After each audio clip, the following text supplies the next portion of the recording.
Invest করবে, তার mother serious ছিল, গত 2 দিন আইসিইউতে ছিল, আজকে মারা গেছে। সে ইনভেস্ট করবে না, এই মুহূর্তে তো একটা লোকের প্রেশার দেওয়া যায় না।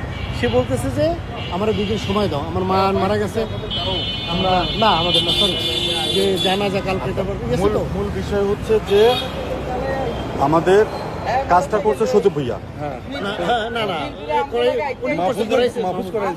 মাহফুজ করাইছে মানে ওনার পিএস যে পিও মাহফুজ উনি করাইছে যাকে দিয়ে ঘটে বেড়া, এটা বিষয় না, ওনার দায়িত্ব। যেহেতু এটা দেখলাম যে স্থানীয় সরকার বিভাগ, তার মানে আমাদের উপদেষ্টাই তো এটা দায়িত্ব।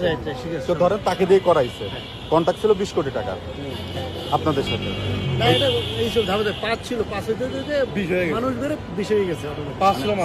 মূল কন্ট্যাক্ট ছিল 5 কোটি টাকায়, এটা বাড়তে বাড়তে হয়ে গেছে 20 কোটি। আপনি আসছেন, উনি আসছেন, আর 22 কোটি হবে। আচ্ছা, যত লোক বাড়বে জানবে তত লোক এখন ওই ইয়েটা কই, যে লোককে বদলি করা হইলো, দেখে ওর ফাইলটা দেখি।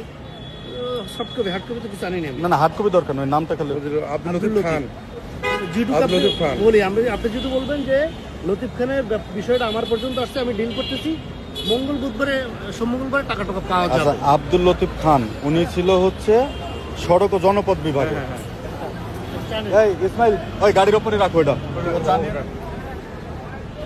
সড়ক ও জনপথ অধিদপ্তরের প্রতিরক্ষা মন্ত্রী বদলি। আচ্ছা, এখন উনি বদলি গেছে হচ্ছে গাজীপুর সিটি কর্পোরেশনের। আচ্ছা না, আচ্ছা বুঝতে পারছি, ওনার বদলির আদেশ অলরেডি হয়ে গেছে, জয়েন্টও করছে। এখন মূল হুমকিটা দিচ্ছে যদি টাকা না দাও